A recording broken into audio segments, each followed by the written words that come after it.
Iran खाड़ी के देशों में मौजूद अमेरिकी सैन्य ठिकानों पर भयंकर बमबारी कर रहा है। शनिवार को जॉर्डन में एक अमेरिकी बेस पर हुए हमले में ईरान ने 2 अमेरिकी सैनिकों को मौत के घाट उतारा। इन लगातार हमलों के बाद अब सबसे बड़ा सवाल यह उठता है कि आखिर जिस अमेरिका के पास थार्ड, आयरन डोम और एरो जैसे एयर डिफेंस सिस्टम हैं, वो ईरान से कैसे मात खा रहा है? बार बार ईरान अपने हमलों में कैसे सफल हो रहा है? ईरान की सुपर पावर का राज क्या है जिससे ट्रंप की खूंखार सेना भी नहीं बच पा रही? क्या ईरान के पास ऐसी मिसाइलें आ चुकी हैं जिन्हें रोकना लगभग नामुमकिन है, या फिर इस पूरी कहानी के पीछे 2 ऐसी महाशक्तियां हैं जो युद्ध को बिल्कुल बदल रही हैं? जवाब है रूस और चीन। चौंकिए नहीं, रूस और चीन ही वो देश हैं जो शुरू से ईरान की मदद करते आए हैं।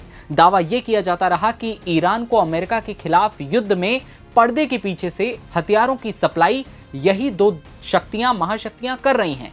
ईरान की नई मिसाइल टेक्नोलॉजी और रूस चीन से मिल रही कथित सैन्य मदद की वजह से ईरान ने पड़ोसी मुस्लिम देशों में जो हमले हैं वो लगातार किए हैं। ईरान ने आधिकारिक तौर पर 2 हाइपरसोनिक मिसाइलों का दावा किया है, फतेह 1 और फतेह 2। हालांकि इस बात की स्वतंत्र पुष्टि नहीं हो पाई कि ईरान इन मिसाइलों का इस्तेमाल कर रहा है या फिर नहीं, लेकिन ये मिसाइलें दोनों ही खतरनाक हैं। फतेह 1 मिसाइल, जो कि जून 2023 में पहली बार ईरान ने पूरी दुनिया को दिखाई, इसकी रेंज करीब 1400 किलोमीटर बताई जाती है। इसकी सबसे बड़ी खासियत अचानक दिशा बदलने की शक्ति। इसे रोकना बहुत ज्यादा मुश्किल हो जाता है जब ये आसमान में होती है। फतेह 2 मिसाइल की बात करें तो इसे नवंबर 2023 में दुनिया के सामने रखा गया था। फतेह 2 की रेंज 1400 से 1500 किलोमीटर बताई जाती है।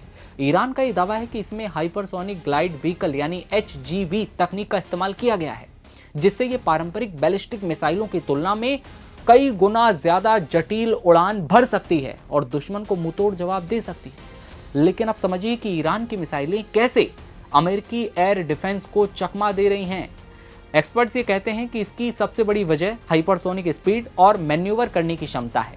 सामान्य बैलिस्टिक मिसाइलें एक तय रास्ते पर उड़ान भरती हैं, इसलिए रडार पहले ही उनके संभावित लक्ष्य का अनुमान लगाती है और फिर उन्हें चकनाचूर कर देती है। लेकिन यदि कोई मिसाइल मैक 5 या उससे ज्यादा की गति से उड़ान भरे और अंतिम वक्त में दिशा बदल दे, तो एयर डिफेंस सिस्टम के लिए मुश्किल होता है कि कैसे वो उसे भेदे।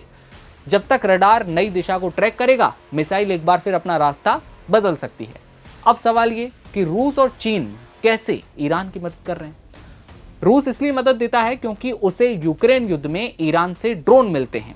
वो इतना ज्यादा अमेरिका ईरान के खिलाफ फंसा रहेगा, उतना ही वो यूक्रेन पर कम ध्यान देगा।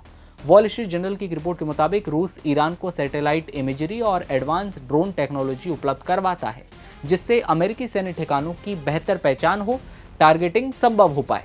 मार्च में कार्नेगी एंडाउमेंट की रूसी सैन्य विशेषज्ञ दारा मासिकोट ने यह कहा था कि ईरान के पास अपने सैन्य उपग्रह सीमित हैं, इसलिए रूसी सैटेलाइट इमेजरी उसके लिए बहुत ज्यादा जरूरी है।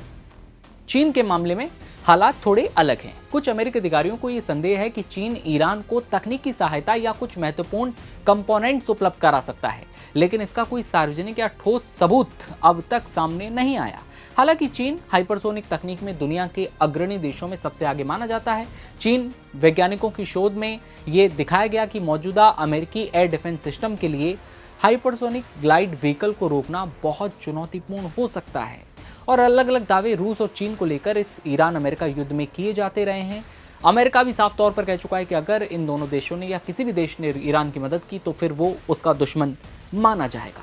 लेकिन फिलहाल अमेरिका का third arrow air defence system पूरी तरह से ईरान के आगे चकनाचूर साबित हो रहे हैं। इस खबर पर आपकी क्या राय है, ये आप कमेंट में बताइए। मेरा नाम दिव्यांशु है, आप देखते रहिए नवभारत टाइम्स।